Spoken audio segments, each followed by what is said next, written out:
Hello everyone, welcome back to my channel. तो आज हम सोर्सेज ऑफ कॉन्स्टिट्यूशन पढ़ेंगे। इसमें हम पढ़ेंगे कि हमने किस कंट्री से क्या लिया है। तो चलिए स्टार्ट करते हैं। तो सबसे पहले आता है गवर्नमेंट ऑफ इंडिया एक्ट्स 1935। इसको हम ब्रिटिश लेजिस्लेशन भी बोलते हैं। हमने गवर्नमेंट ऑफ इंडिया एक्ट से क्या लिया है? फेडरल स्ट्रक्चर लिया है, ऑफिस ऑफ गवर्नर लिया है, इमरजेंसी प्रोविजंस लिया है और public service commission, judiciary structure, ये सब हमने कहाँ से लिया है? गवर्नमेंट ऑफ इंडिया एक्ट से। थोड़ा बहुत इसमें डिटेल में पढ़ लेते हैं क्या है। फेडरल स्ट्रक्चर क्या कहता है कि India's federal system where powers are divided between the centre and state government. जहाँ पे फेडरल स्ट्रक्चर क्या क्या होता है? जहाँ पे पावर्स को डिवाइड किया जाता है सेंट्रल और स्टेट गवर्नमेंट में। ये हमने कहाँ से लिया है? गवर्नमेंट ऑफ इंडिया एक्ट से। ऑफिस ऑफ गवर्नर, अब हमारे पास एक गवर्नर भी होना चाहिए। जो पोजीशन है गवर्नर की इन state is derive from this act. इस एक्ट से हमें पता चलता है कि गवर्नर की भी कोई पोजीशन होनी चाहिए। ठीक है। नेक्स्ट है judiciary structure, including the establishment of high courts and supreme courts is based on this act. इस एक्ट से हमें ये पता चला कि हाई कोर्ट्स और सुप्रीम कोर्ट्स भी होने चाहिए, एक जुडिशल स्ट्रक्चर भी होना चाहिए। तो नेक्स्ट है हमारा public service commissions. The idea of public service commissions for recruitment in government services also comes from this act. इस एक्ट से हमें जो है पीसीएस के एग्जाम्स के लिए हमें रिक्रूटमेंट करवाई जाए, वो भी हमें इस एक्ट से मिलता है। नेक्स्ट है emergency provisions related to president rules in state, कि अगर कोई इमरजेंसी आ जाती है स्टेट में तो प्रेसिडेंट का रूल चलना चाहिए। ये है आर्टिकल 352 और 356 के अंदर आता है। ये हम डिटेल में पढ़ेंगे नेक्स्ट चैप्टर्स में। तो गवर्नमेंट ऑफ इंडिया एक्ट क्या कहती है कि ये जो एक्ट है कॉन्स्टिट्यूशन का एक मेजर बेस था। जब ब्रिटिशर्स का राज था ना, तो उस समय से ये इम्प्लीमेंट किया गया था। तो this is all about government of India act 1935। अब सेकंड है ब्रिटिश कॉन्स्टिट्यूशन। इसमें आता है parliamentary system of government, rule of law, bicameral legislature, cabinet system, speaker of Lok Sabha, prerogative writs. ये सारे हमने कहाँ से अडॉप्ट किए हैं? ब्रिटिश कॉन्स्टिट्यूशन से। पार्लियामेंट्री सिस्टम ऑफ गवर्नमेंट क्या कहता है कि India adopted the Westminster model where the executive, prime minister और council of minister is responsible to the legislature. मतलब ये इंडिया ने अडॉप्ट किया है कि जो प्राइम मिनिस्टर्स है और काउंसिल ऑफ मिनिस्टर है वो ही रिस्पॉन्सिबल होगी पूरी लेजिस्लेशन को, पूरे पार्लियामेंट को संभालने के लिए। ये हमने कहाँ से अडॉप्ट किया है? ब्रिटिश कॉन्स्टिट्यूशन से। अब नेक्स्ट क्या आता है ब्रिटिश कॉन्स्टिट्यूशन में? Rule of law, ensuring that no one is above the law and everyone is subject to it equally. मतलब कानून के सामने सब एक समान है। ये भी हमने कहाँ से अडॉप्ट किया है? ब्रिटिश कॉन्स्टिट्यूशन से। नेक्स्ट आता है bicameral legislature. Bicameral का मतलब क्या हुआ? बाय का मतलब होता है टू और कैमरल का मतलब होता है houses. The parliament of India is bicameral, consisting of the Lok Sabha, जिसको हाउस ऑफ द पीपल भी बोलते हैं, and the Rajya Sabha, council of states, similar to the British parliament. तो बाय कैमरल लेजिस्लेचर हमने कहाँ से अडॉप्ट की है? ब्रिटिश कॉन्स्टिट्यूशन से। नेक्स्ट आता है cabinet system, the concept of collective responsibility of the council of minister to the legislature. जो कैबिनेट सिस्टम है वो भी हमने ब्रिटिश कॉन्स्टिट्यूशन से अडॉप्ट किया है। नेक्स्ट आता है speaker of Lok Sabha, the roles and powers were divided from the British system, कि एक लोकसभा स्पीकर की जो रोल्स, रिस्पॉन्सिबिलिटीज़ और पावर्स है वो भी हमने ब्रिटिश सिस्टम से ली है। नेक्स्ट आता है प्रीरोगेटिव रिट्स। प्रीग्रोरेटिव रिट्स को हम डिटेल में पढ़ेंगे नेक्स्ट वीडियोज़ में। तो अभी थोड़ा सा देख लेते हैं इसमें क्या है। The idea of judicial writs like habeas corpus, mandamus, क्रेशिया, prohibition, quo warranto used to protect individual rights were adopted from the British legal practices. तो हमने जो प्रीग्रोरेटिव रिट्स है वो भी हमने ब्रिटिश कॉन्स्टिट्यूशन से अडॉप्ट की है। अब इसकी इम्पोर्टेंस क्या है कि इंडियन डेमोक्रेसी को ब्रिटिश पार्लियामेंट्री मॉडल के अकॉर्डिंग जो है वो डिज़ाइन किया गया है, जहाँ पे प्राइम मिनिस्टर और कैबिनेट, काउंसिल ऑफ मिनिस्टर्स का जो है बहुत ज़्यादा इम्पॉर्टेंट रोल है। ठीक है। अब नेक्स्ट आता है यूनाइटेड स्टेट्स कॉन्स्टिट्यूशन। अब हमने यूएस कॉन्स्टिट्यूशन से क्या क्या अडॉप्ट किया है? Fundamental rights part 3, judicial review, impeachment of president, removal of जजेस, वाइस प्रेसिडेंट, फेडरल स्ट्रक्चर। तो फंडामेंटल राइट्स पार्ट 3 में क्या है? Inspired by the bills of right in the US constitution. Bills of rights था US constitution में, वहाँ से inspire होकर इन्होंने फंडामेंटल राइट्स किया है। आर्टिकल 12 टू आर्टिकल 35 आता है ये, the rights available to Indian citizen. ये वो राइट्स है जो इंडियन सिटीज़न के लिए अवेलेबल है, फंडामेंटल राइट्स, ठीक है। ये हम डिटेल में पढ़ेंगे नेक्स्ट वीडियोज़ में। तो अभी इतना समझ आ गया होगा, चलिए नेक्स्ट चलते हैं। अब नेक्स्ट है judicial review, the power of judiciary to examine the constitutionality of laws passed by the legislature. अब जुडिशल पावर्स भी होनी चाहिए, ये भी हमने कहाँ से अडॉप्ट की है, यूएस कॉन्स्टिट्यूशन से। Impeachment of president, the procedure for the impeachment of president in India article 61 के अंडर आता है, is similar to that in US, जैसे यूएस से अडॉप्ट किया है इन्होंने इम्पीचमेंट ऑफ प्रेसिडेंट। नेक्स्ट आता है रिमूवल ऑफ जजेस, अब जजेस को भी रिमूव कर सकते हैं, ये भी इन्होंने कहाँ से अडॉप्ट किया है, यूएस कॉन्स्टिट्यूशन से।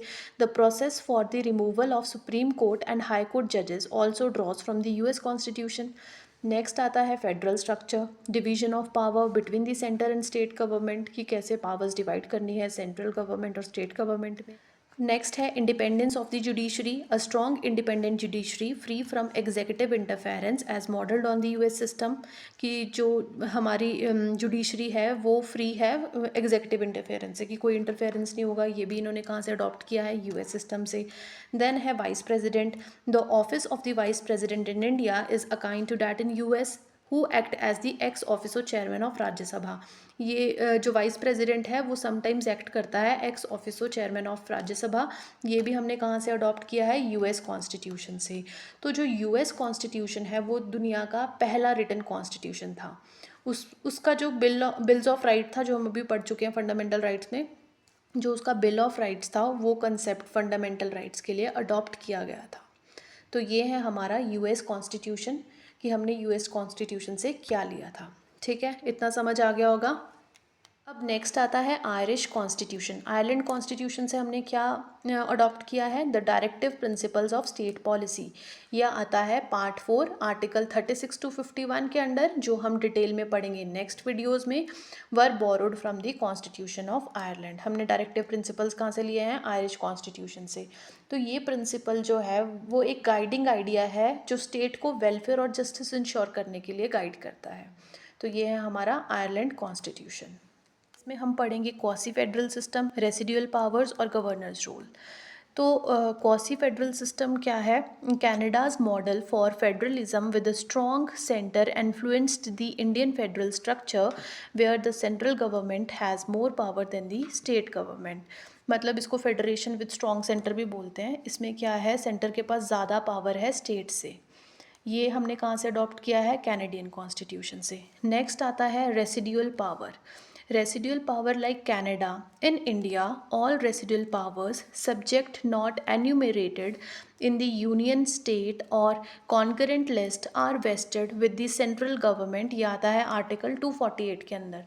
रेसिडुअल पावर्स क्या होती है, वो पावर्स जो लिस्ट में नहीं है वो सेंट्रल गवर्नमेंट के पास जाएगी, वो उसको बोलते हैं हम रेसिडुअल पावर्स। नेक्स्ट आता है governors role. The concept of governor general as the representative of the monarch in Canada was adopted to the role of governor in Indian states. तो ये भी हमने कहाँ से लिया है, कैनेडियन कॉन्स्टिट्यूशन से। तो जो इंडिया में सेंटर को ज़्यादा पावर दी गई है जैसे कनाडा में होता था। तो ये है हमारा कैनेडियन कॉन्स्टिट्यूशन। नेक्स्ट है ऑस्ट्रेलियन कॉन्स्टिट्यूशन। ऑस्ट्रेलियन कॉन्स्टिट्यूशन में आता है कॉन्करेंट लिस्ट, जो हमने अडॉप्ट किया ऑस्ट्रेलियन कॉन्स्टिट्यूशन से वो है कॉन्करेंट लिस्ट, ठीक है। Freedom of trade and commerce, joint sitting of 2 houses of parliament. तो कॉन्करेंट लिस्ट देख लेते हैं क्या है, the divisions of subjects between union list, state list and concurrent list were adopted from the Australian constitution. ये हमने Australian constitution से adopt किया है। कॉन्करेंट लिस्ट क्या होती है, जो सेंटर और स्टेट दोनों के अंडर आती है, ठीक है, इतना क्लियर है। नेक्स्ट है freedom of trade and commerce. The provisions for the free trade and commerce between the state and union that comes under article 301 were borrowed from Australia.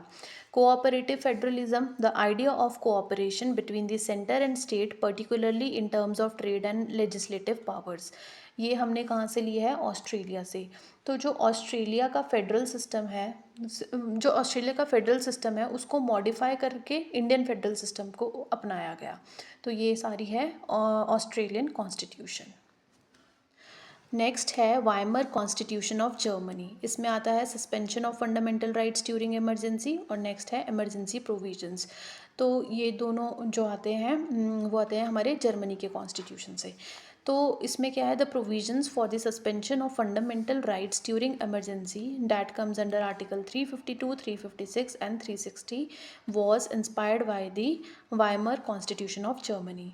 इसमें क्या है, प्रेसिडेंट को दिया गया है पावर ड्यूरिंग इमरजेंसी, प्रेसिडेंट को extra power दी जाती है इसमें। Emergency provisions, the centralisation of powers during an emergency and the ability to override state powers reflect the Weimar constitution approach. इसमें क्या है, इमरजेंसी का कॉन्सेप्ट है जिसमें प्रेसिडेंट को जो है एक्स्ट्रा ऑर्डिनरी पावर मिलती है। जर्मनी के मॉडल से हमने ये लिया है। ठीक है, इतना क्लियर है। नेक्स्ट है साउथ अफ्रीकन कॉन्स्टिट्यूशन। इससे हमने लिया है procedure for amendment, election of member to Rajya Sabha. Procedure of amendment क्या कहता है, the Indian constitution's method of amending its provision, article 368 के अंडर आता है, was inspired by the constitution of South Africa. अब कुछ आर्टिकल्स में जो है अमेंडमेंट भी होनी चाहिए, ये हमने कहाँ से लिया है, साउथ अफ्रीका कॉन्स्टिट्यूशन से। नेक्स्ट है election of members to Rajya Sabha. The process of electing members to the upper house Rajya Sabha through proportional representation was also borrowed from South Africa. कि अब राज्यसभा के इलेक्शंस भी होने चाहिए, ये भी हमने कहाँ से लिया है, साउथ अफ्रीका से। तो साउथ अफ्रीका का अमेंडमेंट प्रोसेस को अडॉप्ट किया है हमने। ठीक है, इतना क्लियर है। नेक्स्ट है सोवियत कॉन्स्टिट्यूशन, जिसको USSR भी बोलते हैं। इसमें से हमने लिया है fundamental duties that comes under article 51A। The concept of fundamental duties was borrowed from the Soviet constitution and introduced in India by the 42nd amendment in 1976। अब इसमें क्या है, इसमें है फंडामेंटल जो ड्यूटीज़ है हमारी, फंडामेंटल ड्यूटीज़ को एक सिटीज़न रिस्पॉन्सिबिलिटी के रूप में समझाया गया और जो ये USSR के सोशलिस्ट प्रिंसिपल से इंस्पायर होके लिया गया है। इतना क्लियर है। अब नेक्स्ट है French constitution, ideas of liberty, equality and fraternity. The famous French idols of liberty, equality and fraternity were adopted in the preamble of the Indian constitution. ये हमने प्रेम्बल में अडॉप्ट किया है, equality, liberty and fraternity. French revolution के ideas को Indian constitution के preamble में mention किया गया है। ठीक है, लास्ट है Japanese constitution, procedure of law making. The concept of procedure which was established by law comes under article 21 was taken from the Japanese constitution. इसमें क्या है, जुडिशियल प्रोसेस में लॉ के अकॉर्डिंग एक्शन लेने का आइडिया जो है हमने ये जापान से अडॉप्ट किया है। ठीक है, क्लियर है। सोर्सेज क्लियर है कॉन्स्टिट्यूशन के कि हमने जो सोर्सेज है कहाँ कहाँ से अडॉप्ट किए हैं। तो चलिए, that is all for the video. Make sure to hit like, share or subscribe button and turn on notifications so you will never miss out our fresh content. Thanks for watching.